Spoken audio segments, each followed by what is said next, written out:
Bombay is full of hierarchies. What are they called? Pads. Whatever. Paper pads. So can I get a little sciencey for a bit? Your brain is not your friend. Yeah, I know. Tell me about it, seriously.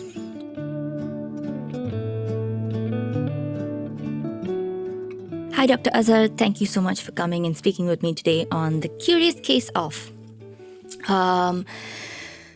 I get stuck at everybody's introduction because people are lots of things, not just one thing. But you're a physician, you're a psychologist, a coach, and you also have a personal experience living with addiction. Thank you for coming and being willing to share your story with us. And since you also have professional experience with counseling and psychology in general, it's obviously not possible to put your professional side completely away.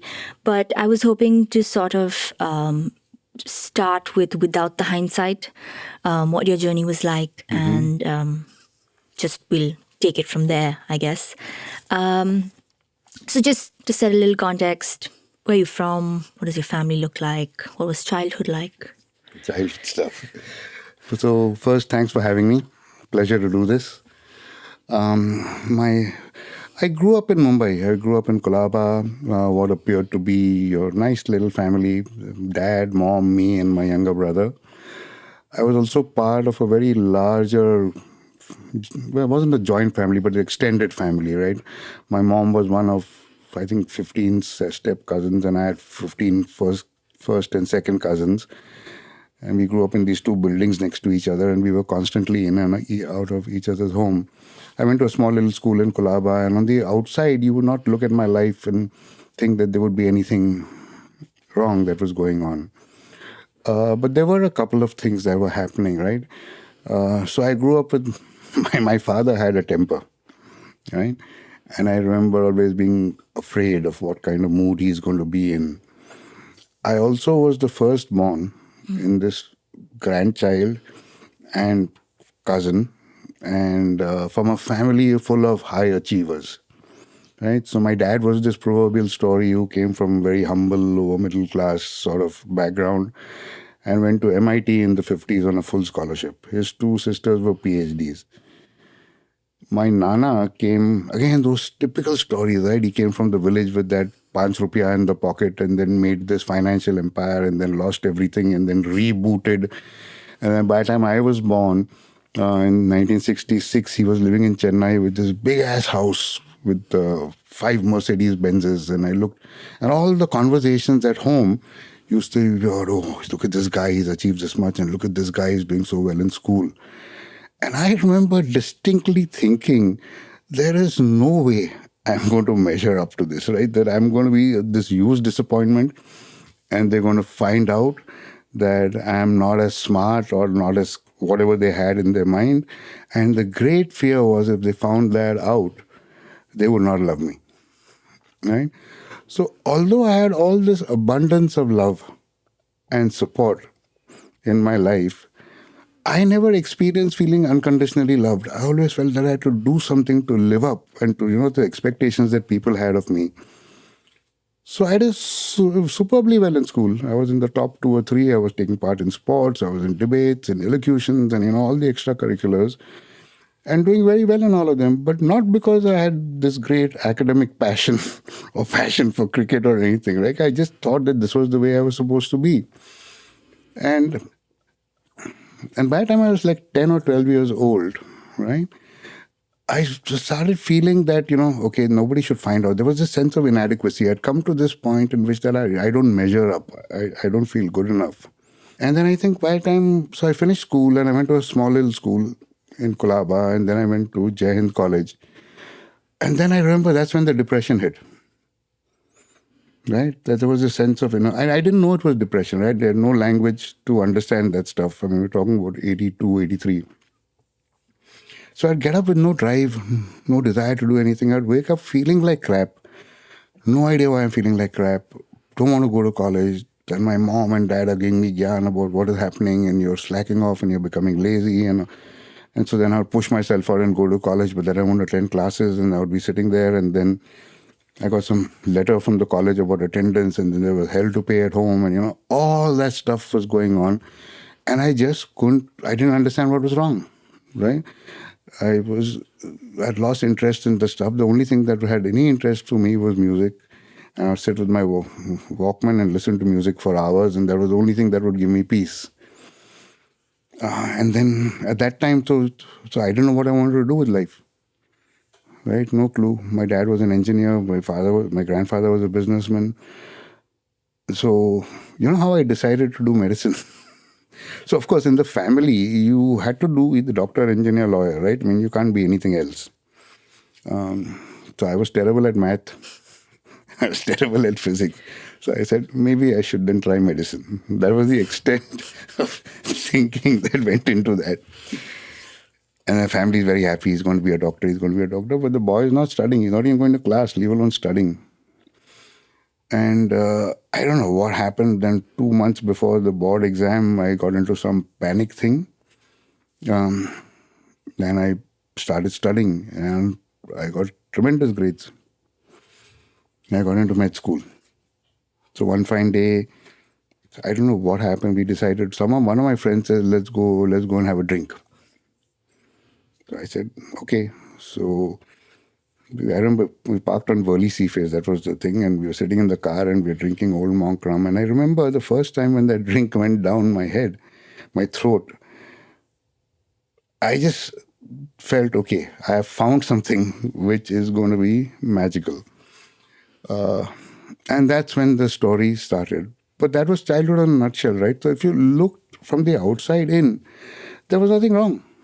This guy had gone to a good school, he had great family, he had good friends, he went to a good college, he's now got into medicine. So you'd never look back on any of this and imagine that there could be anything wrong with this picture. But then things really. Then they are. Yeah. So that's childhood.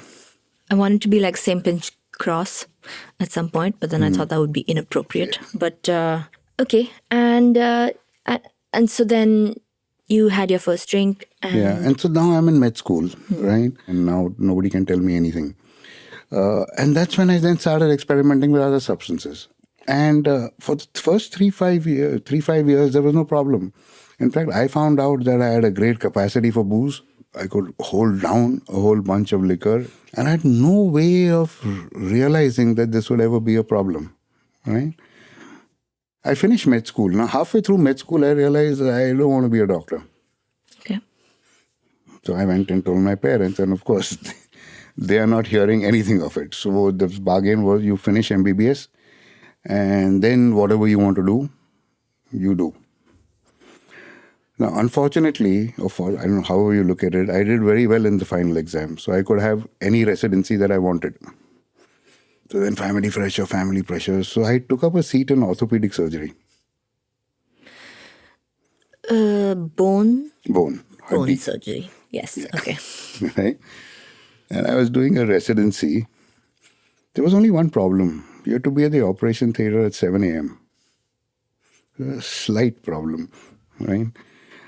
And so I would struggle, okay, those nights I can't party, I can't drink, and, this, that, and the other, and somehow I'd make it. And then several times I was drinking, so I couldn't make it to the operation theater. Thank God I didn't go to the operation theater under the influence. I would just not wake up and not go. And then somewhere in the first year, I realized, though I would never acknowledge this to myself, right? I realized I had a choice. Either I could continue with my lifestyle or I could continue with the orthopedic surgery. So I quit surgery.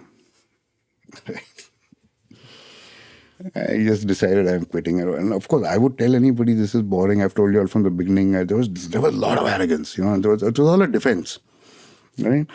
All this is hindsight is 2020. At that time, I was like, I'm making the best decision of my life. This is very boring stuff. I'm meant for cooler stuff, and all of that.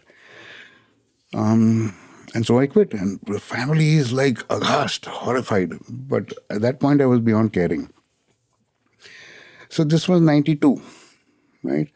So I'm sitting wondering what I want to do. No idea what I want to do with my life. Who walks out of an orthopedic surgery without a bloody plan and just sits at home, laughs up that I'll figure out what I want to do with my life. So at one of these things, I was sitting and drinking, and I met this guy. And because it was a liberalization, he had just got the license for distributing Warner Music in India. I am a huge music fan. So we started talking, we started drinking, and I think over 16 shots of tequila, he said, come join me. And I said, yes, okay. So my family is now thinking this guy's lost the plot. Now he's he's doing marketing for some music company. But what happened was, for me, it was the dream job because I was this hotshot record label executive. I could get whatever music you want from whichever part of the world, way before it's onto these things, I could get that to you. So I had free access to all the clubs. And then I was hobnobbing at that time. All the TV channels that come to MTV and Star TV had all come for the first time to India. So I was in the thick of this, man. Right? So the 90s, from 92 to 96, are a complete blur. Right? That's when I discovered cocaine. Because now I was making money. Right? And that's when I discovered acid. So at that time, there would be all these rave parties that were happening at Marway. I was still functional, but I was getting more and more. So by that time now, I was using daily. Right? So in the first part, 92, 93, if I think back now, I was waiting till the evening. But I was waiting till the evening. Right? Before that, I was waiting for the weekends. And I would say, but everybody waits for the evening and everybody waits for the weekend. But I was waiting for only one reason. Right? And then it became the afternoon, maybe a joint, maybe a beer. Right? And it came to a point in which there was a time in my life that I'd get up in the morning, have a shot of vodka because I had to go to work. You see, vodka, I used to think that vodka doesn't smell. And smoke a joint, right? Roll another one and go to work. Have that joint at lunch with beer. And in the evening, I would be drinking whiskey and chopping lines of cocaine. This was a day in the life. Right? And it was crazy. For many years, I managed to function like this. And what I realized in retrospect now, most people who have an addiction issue are functional. Right? For a large period of their lives are functional. And I would tell, so by that time, a couple of my friends and my cousins were saying, dude, don't you think it's a bit much? Don't you think you want to look at it? And I'm saying I can control it. Right? And then I started realizing that people were noticing that I was getting a little too wasted at one of the parties. I was too out of it. And then I started getting a little self-conscious. Right? So then this idea came that I should control it.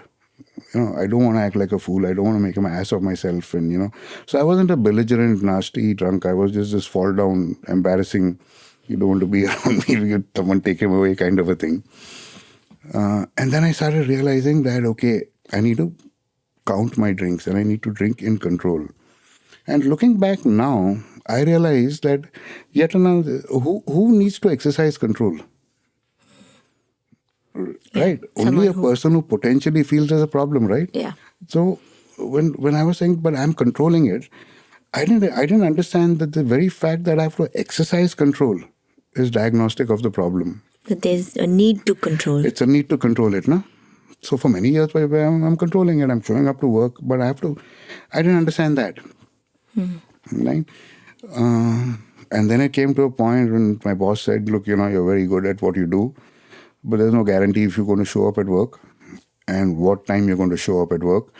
So whatever is going on in your life, why don't you take a month off and figure it out? So this was a body blow, right? Because I was telling my parents all this time, what is your problem here? I'm functional, I'm making good money, this, that, and the other. Now what to do? So by that time, to my mom was beside herself by that time, good Muslim lady, and ye kahan se aa gaya? So she went and did her research and found out about this fellowship called Alcoholics Anonymous. So I started going to these meetings, and I was there for 1 month, right? And I heard all these sharings, and I heard things that what were going on in their life, and I heard some really stories. Somebody lost their job, somebody lost their house, somebody lost their liver, they're real tough cases. And in my mind, I compared. I said, that hasn't happened to me. That hasn't happened to me. Right? So instead of looking at the similarities and the patterns of the early stages of it, I was comparing myself to all these horror stories that you would hear. This is not me, boss. Right? So therefore, I don't have a problem. So then I went back to work. Sorry, did your mom have to convince you a little? Yeah, oh my Go God. Yeah, to yeah. I'm A? very glad you brought. I didn't want to go. Right? I really did not want to go. And I realized now, right? Um, that was the first stage in my journey, right? I don't have a problem. You guys are idiots, but since I don't have an option, I'll go. So the denial was built in, right? What happened after that was, or what started happening before that was the second phase, that maybe I do have a little bit of a problem, but I don't need to stop. I just need to cut down. And I thought that this program would help me cut down, and they were all about abstinence. So I said, this is not for me. And then in the next year, I lost my job. I was very clever. I resigned before they could fire me. But if I'm honest, I lost my job. So I was sitting at home. Now there was no money, and now I was feeling the urges to drink, and there was no money to drink. So instead of drinking at fancy bars, I would go to now quarter system bars, just because I needed the booze. And then I couldn't do the cocaine, and unless some friends were out there, and I would go with them. But by now, my friends were also saying, if you call this guy, Baba, better not. Right? So I started feeling that pinch, that people were sort of pulling back from me.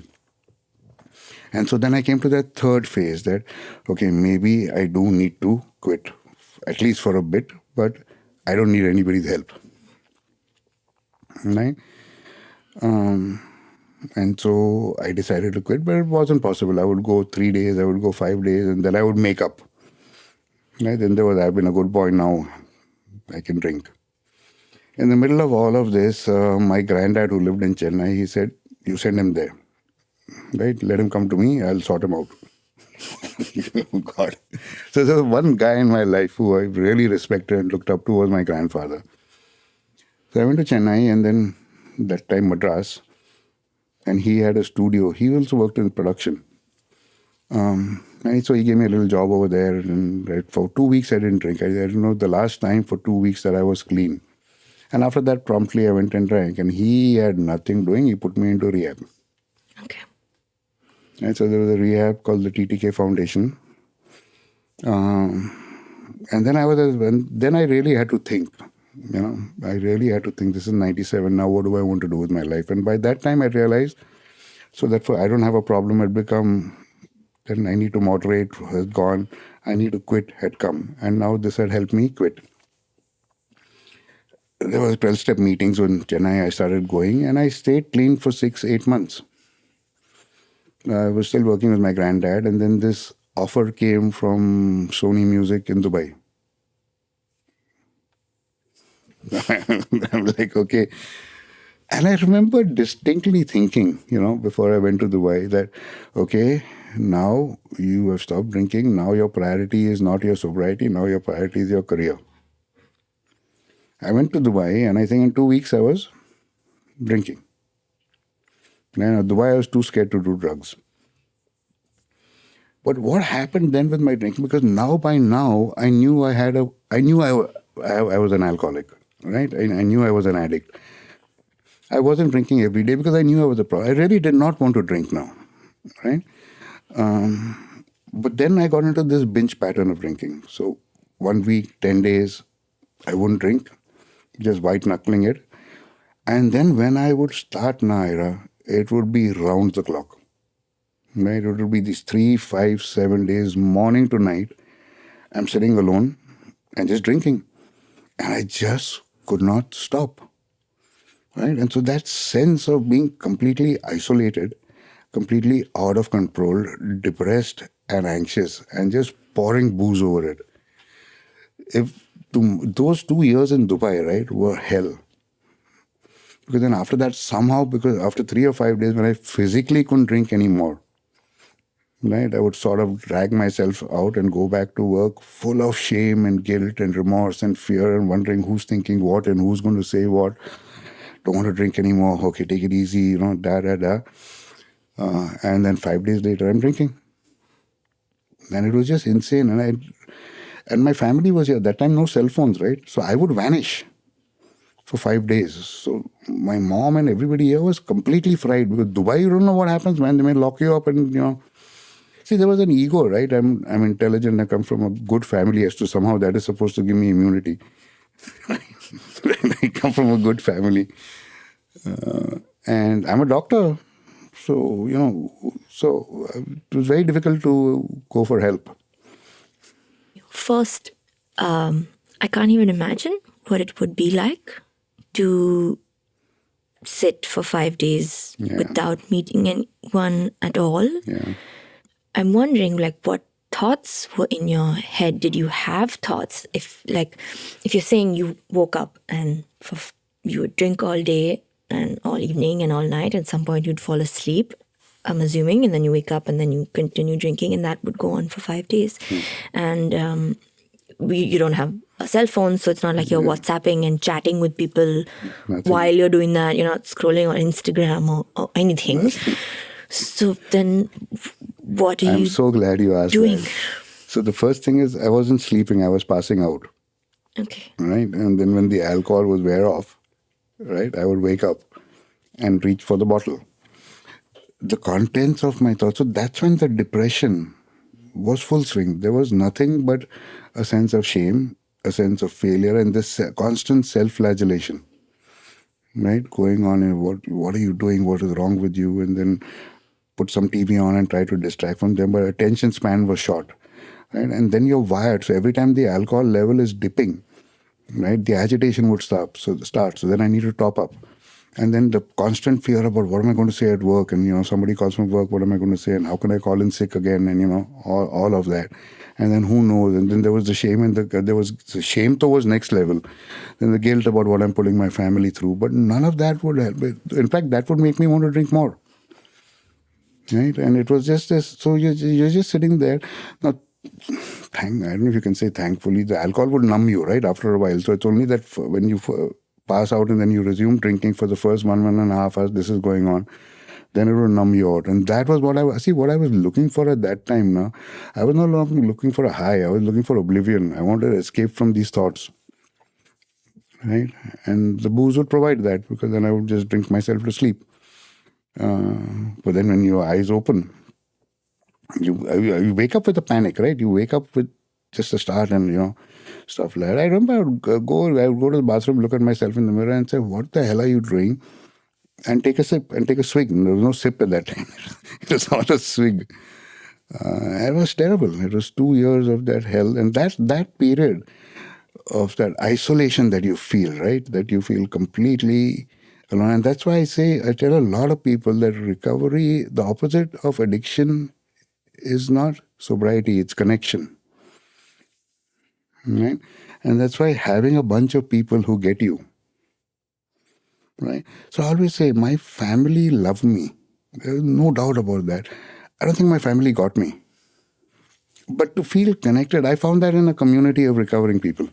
I lost my job at Dubai. Again, I decided that I should leave. And they came to the airport to make sure I got onto the flight. I was escorted to the airport. And I came back here and I went back to rehab. And here's the thing, Ira. I came out of rehab in January of 2010 and I drank again. It just wouldn't stop. So by that time, I thought this is done. That's when really the suicidal ideation really came, because I thought this is hopeless. By that time, my family had understood, right? And they just laid off and said, okay. But I thought it was hopeless. This is never going to happen, right? Sorry, when you say that they now understood, you mean that they understood that you had That this is a real thing. illness? Yeah.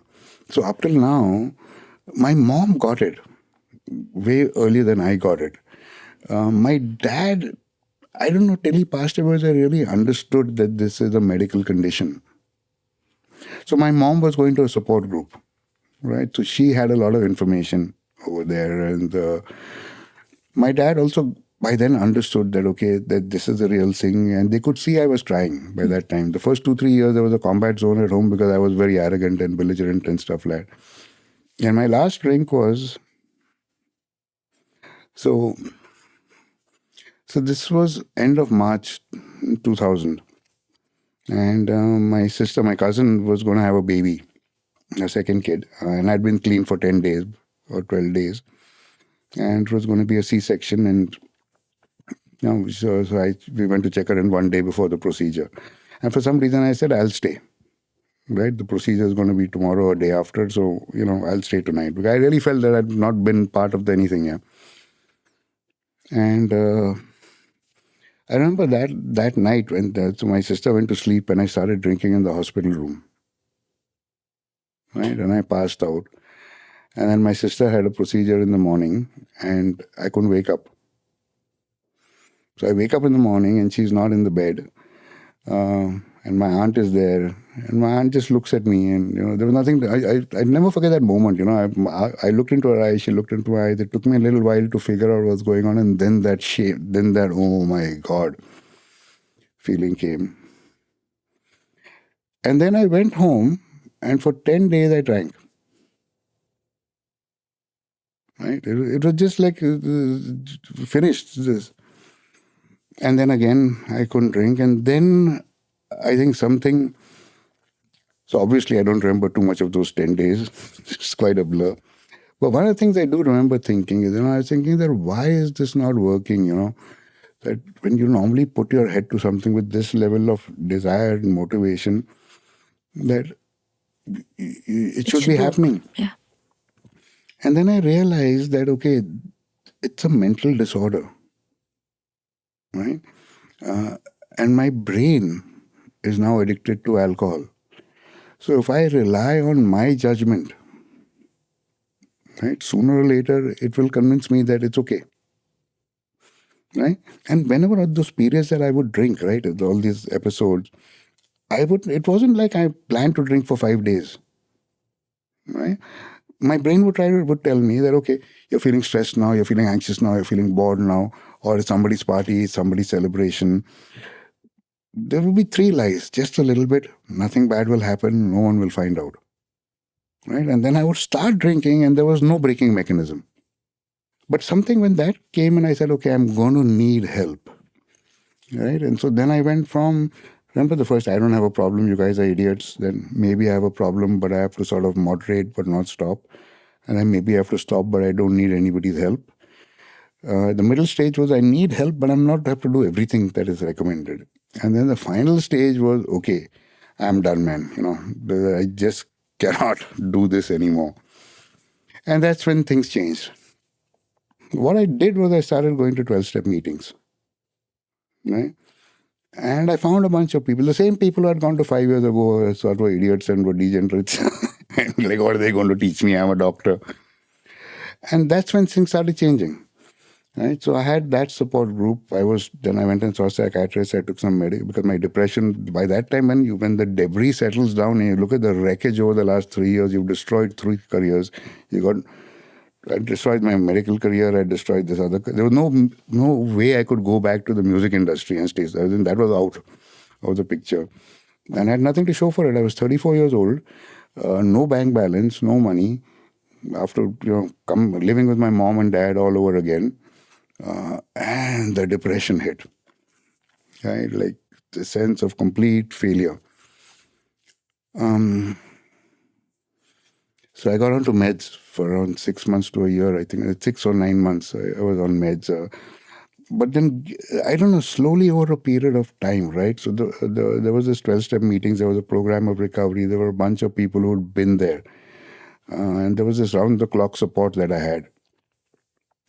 That really sort of helped, right? And then 1 year I was jobless, but I said, I just don't want to pick up the substance, and then after that I decided, that's when it came to me, or what I want to do.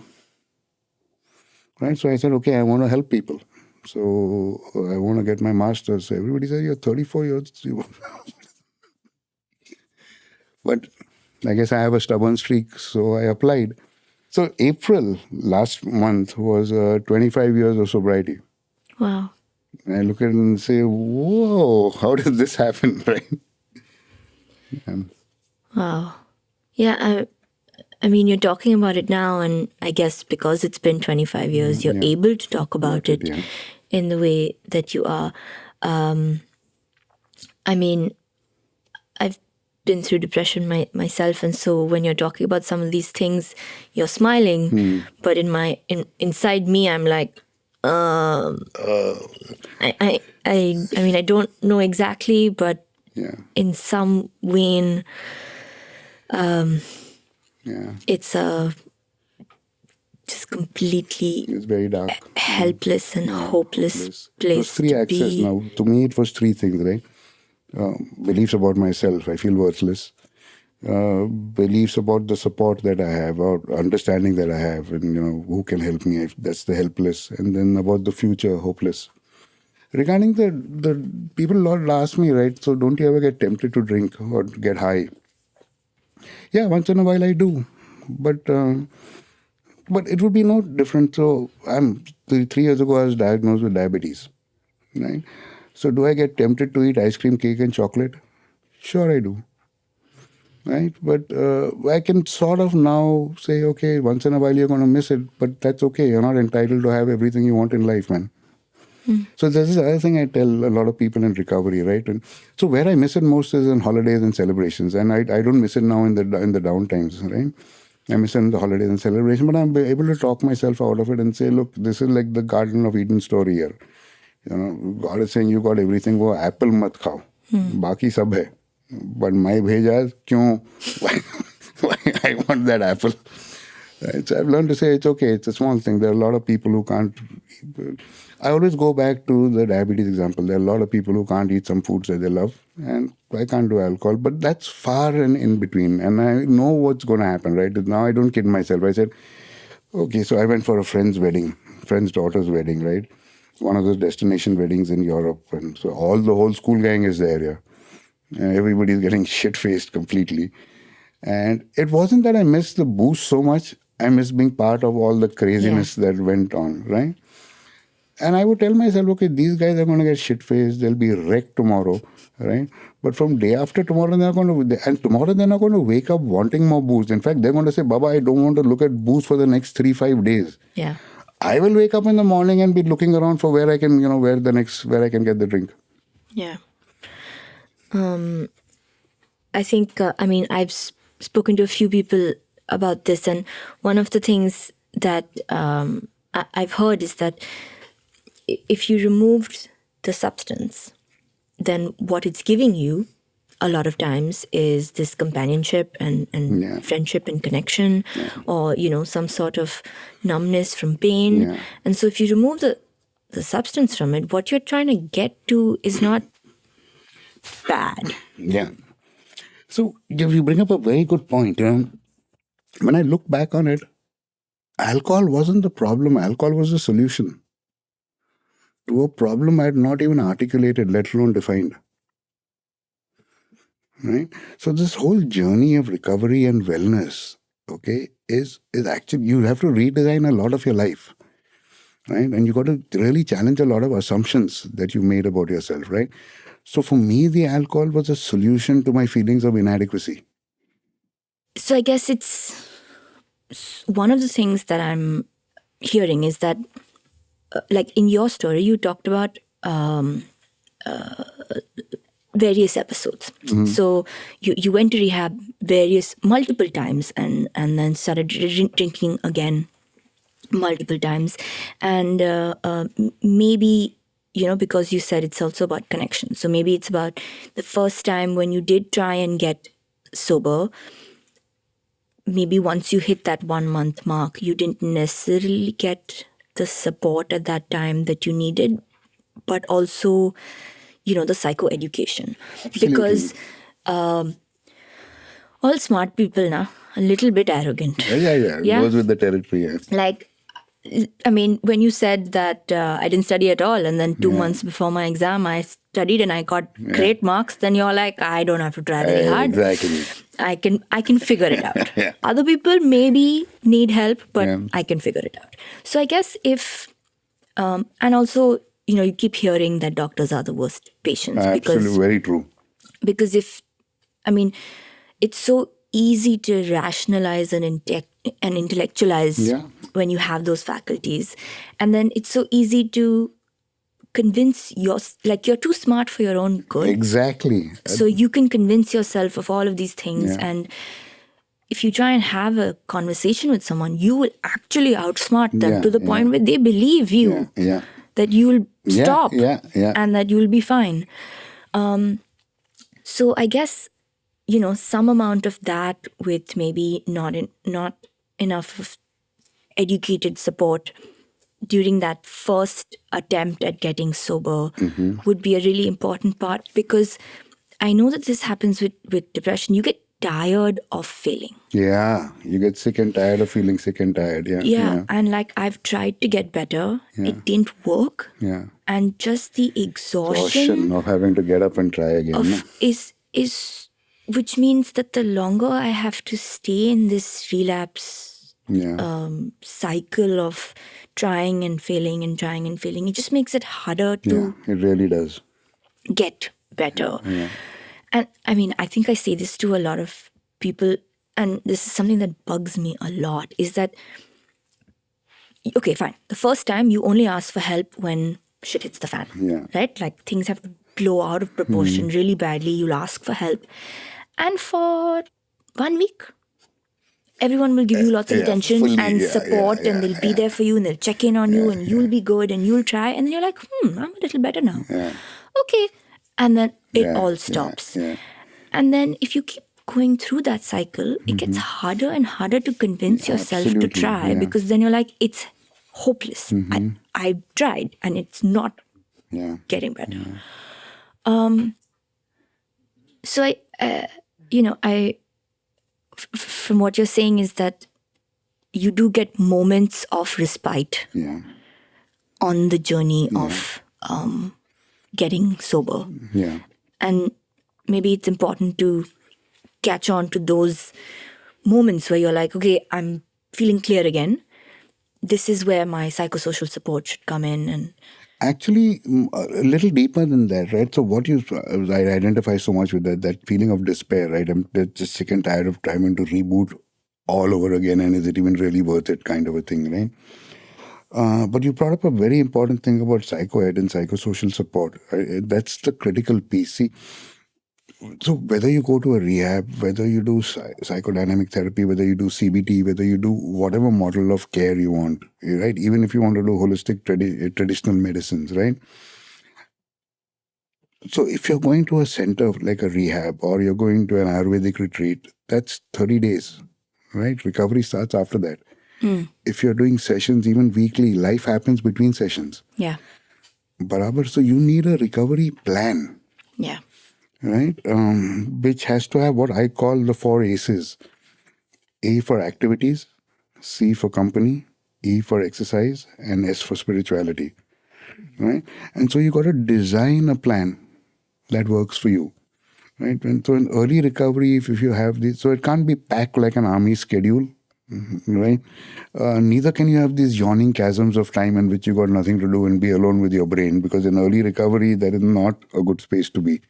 Your brain is not your friend. Yeah, I know. Tell me about it, seriously. Right? So the whole idea of developing a recovery plan, right, is that you have to understand, so you don't have to wake up at the crack of dawn, right? But whenever you do wake up, right, some kind of see, if you look at any culture for the last 5,000, 7,000 years, they've all emphasized morning time. Right? Now, you want to do bhajans, you want to do prayer, you want to do exercise, you want to do yoga, you want to listen to music, completely up to you. Because the energy and the mood you wake up with is what you're going to carry through the day, unless you have a reset. Right? So I encourage people to explore. You may have something, if you're lucky, from day one, which you always clicked for you and you can jump into, or you might have to try different. Right? So that becomes very important. Then what's my structure in the day? If you're fortunate enough to have work which is not toxic, then you're lucky. Right? Then you have work which is toxic, and then you don't have work. Then how do you fill that time? So that's the idea that you think of activities that you can do, right? And there's a bunch of stuff that you can do. The people, who are the people, is very important to identify. And you don't need 30 people.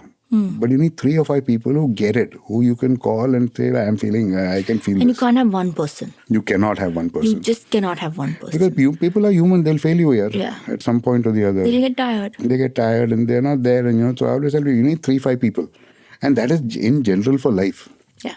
Something that I just wanted to go back to, because it really struck me when you were talking about it, is that time period when you were saying, I don't have a problem, to maybe I do have a problem. It sounds like you made a lot of calculations in your head so that people wouldn't find out. Yeah. Or, because just Absolutely. from the way you were talking about it, it sounded like you're making a lot of like, should I drink vodka? Should I drink whiskey Yeah. because of XYZ reason? Yeah. So I'm assuming there's a lot of effort and Energy that is going into thinking about the most minute details of this habit or this activity that you're doing in your Absolutely. day. It's a full-time job. So you're planning how to do it and what to do without the consequences. Should I have wine here or should I have beer here? And okay, lunch we're going there, but this place doesn't have booze. I like that. All of that. Then you're trying to figure out the money if you're not in good situations. Then you're spending copious times doing the substance, and then you're spending copious times recovering from it. Yeah, but that calculation, absolutely. Yeah. So this situation, okay, this time was bad. Now I know they're going to start. They called people at 9 o'clock. I'm going to have to start drinking before 9 o'clock. I'm not going to be able to wait till 9. But then I can't get too loaded. So let me just start with a beer, and then let me go there, and then let me count my drinks, and let me pace my drinks and all. It's a full-time job, man. Yeah, it can be. Yeah. Sounds like it's just mentally exhausting apart from. Yeah, but that's the insane. Most people will say it's not worth it. No, my friend, no, figure it out. We'll figure it out. Can you tell us a little bit about what were you like when you were sober? Like before I ever got drinking, I was shy. Yeah. While you were in your Recovery, or I guess maybe even if you hadn't started your recovery, what were you like when you were sober? Like in the drinking days when I was not drinking. Oh, I was a mess. I was jittery. I was nervous. I was edgy all the time. Right? I mean, most people would say that you're looking tense. You're looking very stressed. I was very, very stressed all the time because I was expending a lot of energy, like fighting the urge to drink. Mm-hmm. Yeah, that's the other thing that happens in recovery, right? The urge goes. You just don't think about it. So when people told me you're going to be fine, I could believe that maybe because I've seen other people now do it, I can come to a point that I can stay sober. But the idea that I won't miss it, I thought these guys are just, saying things. Yeah, just saying things to me because they're nice people and they want to make me feel good. And it was just last week I was talking to this buddy of mine in recovery. And we were just sitting and talking and said, I don't really, if you ask me now, do I miss the fact that I can't get high? I said, no, maybe once in a year on a particular occasion, I'll say, it would have been fun. But I don't miss it. And I think a lot of that has got to do with, I think I've built the life that I like. Right? And I think I've done a lot of work along the years in me being okay with me. Yeah. Now, this is me. There are 3 or 4 things I do well. There's a whole bunch of stuff I'm mediocre at, and there's a whole bunch of stuff that I suck at. Math. And right? And that is me now. This is dost banna hai to dost bano, nahi banna hai to I wish you well. Right? But I've become kind of okay with who I am. And I think that I never was.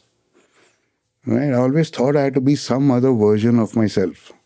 I think it was like, okay, I like me now. Then the rest. So I always believe this, man. If a person has meaningful connections and work that is fulfilling and meaningful, and a modicum of health to enjoy it, you're blessed. Yeah.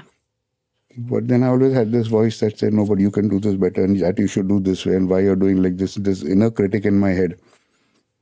That he's gone to sleep. He wakes up now once in a while and I tell him, Beto, coffee pio, tang mat karo. Yeah. I've often spoken to my therapist about it, and she said, you don't have to make that voice go away. Yeah. You just have to make that voice a little bit kinder. So just my last question, I guess, would be, you mentioned that your family loved you, but they didn't necessarily get you. What do you think would have made you feel understood, or what could have someone said or done, or what way could they have listened or been there for you that maybe would have made you feel like? So that's a great question, and so I think at different stages of my life, it would have been different things. And before I say any of this, I want to say that I'm not complaining at my family. They did the best they could, right? So Of this is course. not. Yes. They. I think in my when I was like under 10, 12 years of age at that time, I think it's something as easy as it's okay, beta. ये बार marks नहीं मिले तो it's okay. You know, anything that would have. I guess they were coming from, okay, if we set the standards, that will really help him perform. And they did not know the kind of stuff that was doing to me in my head. And at some point, if somebody had said, it's okay, Baba, if you didn't get this, it's fine. Who says you have to be good at everything? I think for me to hear that at that time would have gone a long way. The other thing the not comparing, right? There were so many comparisons about, look at this person, all held up as good, all well intentioned, held up as good role models, and supposedly to inspire me. It did exactly the opposite to me, right?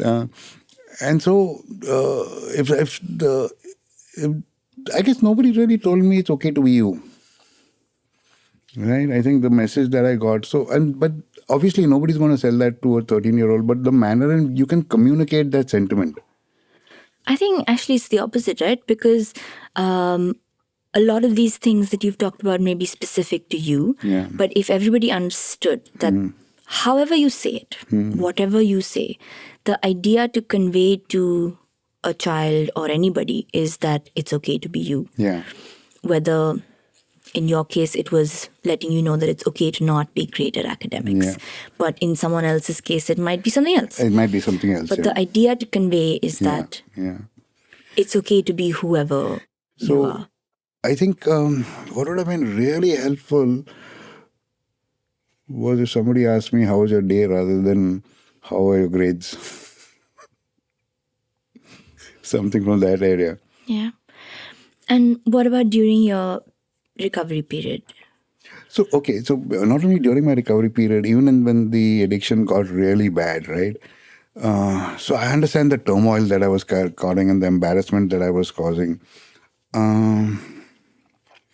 My mom got it. My mom got it and said that you're not a bad person. You just need help. You're struggling with something that you need some help with. Aside from her, there was a lot of shaming. It was like, how could we be, the tone in which I was spoken to, right? And I can get why they must have got frustrated and all, but it wasn't helpful, right? I didn't feel encouraged or supported. I felt like judged and chastised, right? Which I was doing to myself anyway. So it's not that I needed an extra layer of it.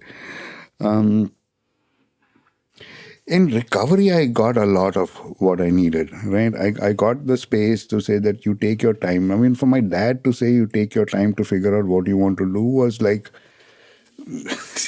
I would never have thought possible, right? There was this, I kept hearing that, okay, so you had lapses, that we forgive you was a lot if you're thinking that we are still angry at you, right? I think that was very helpful. Then with my cousins, right? I mean, everybody just came and was around me, right? So that kind of stuff was very, very helpful, because I know a lot of people in which the relationships with their families get so affected because of their addiction that they get clean and there's nobody around them, right? And that can be really painful, man. Yeah. I guess to always remember, I can't remember what it's called now. Post-op care.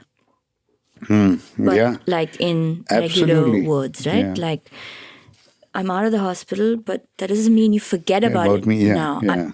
I'm sober now. Now I need attention. Absolutely. Absolutely. I'm really blessed. I had a lot of help along. I would not be here without, I got a lot of help along the way, man. And people would just show up and say, okay, I think people were genuinely happy that okay, he's at least off the stuff. I mean, there were, of course, some people who I didn't see it that way, and that's fine. But for the most part, I got a lot of support. Yeah, I think through all the episodes, something that keeps coming up is communication and just connection. Yeah. Thank you so much for Very sharing your welcome. story. And, like I said, it's sometimes much easier to talk about it in hindsight. But, I mean, I hope that you were not too troubled while sharing your story, because also I know that sometimes it takes you back to when you were not feeling so good. And I'm so glad that you have now, accepted yourself and know that you are funny and witty and smart and kind and all of those things. And whatever you are is all that you need to be. It's so true. We have to keep reminding ourselves of that, right? Yes. Just get tattooed on everybody's forehead. I know. I really think it's very important, and it's just the understanding, right? If we had the understanding, so much would be different, and not just the medical biological understanding, but the feeling understanding. And I'm so glad that you're better. I don't even know whether that's the right way to call it. Yeah. I guess if it's an illness, then I'm better. you're better now. And so I'm really glad.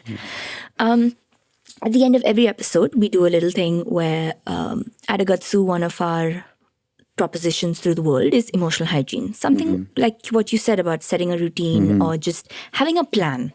Right? And that plan doesn't need to be like an army regiment, but it's a plan that works for you. So one of the aspects of that is to focus on the little things. I think gratitude is a part of the 12-step program as well. But sometimes I struggle with gratitude as a word. And so the idea is that being stuck in traffic gave you 5 points of irritation, and you took those 5 points of irritation and you spent attention on that. Can you also spend attention on the good thing that happened or the okay thing that happened? You never celebrate not being stuck in traffic. You only complain about being stuck in traffic. So I'm going to give you, I have these notepads. Okay. There's, what are they called? Pads, whatever, paper pads. And we have to write one thing that happened only today, this morning to now. That was okay. Just not good. That's it. Okay. Secretly remove my sketch pens.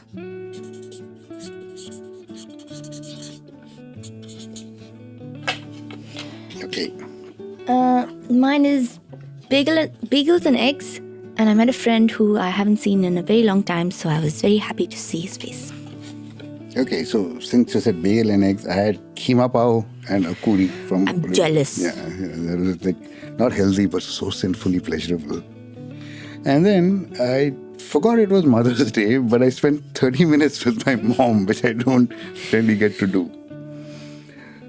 No traffic from Kolaba to Khar, and realized that Mumbai on Sunday mornings can be really pleasure when it's a clear day. Yeah, we still get Sunday mornings if we wake up and use them. Yeah, you need to leave the house for that.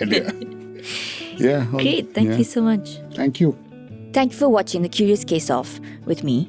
In the description below, there will be links, further reading, summaries, guidelines, resources, everything that we could find and put together that we think you might find helpful. Just to reiterate that everything that is said in the episode as well as in the resources below should not be used to self-diagnose. If you have any questions or queries, please reach out to a mental health professional who is qualified. And if you like the episode, then like, share and subscribe to Agatsu Foundation, our YouTube channel. And if you want to know anything more about the organization, then you can find out at www.agatsufoundation.org.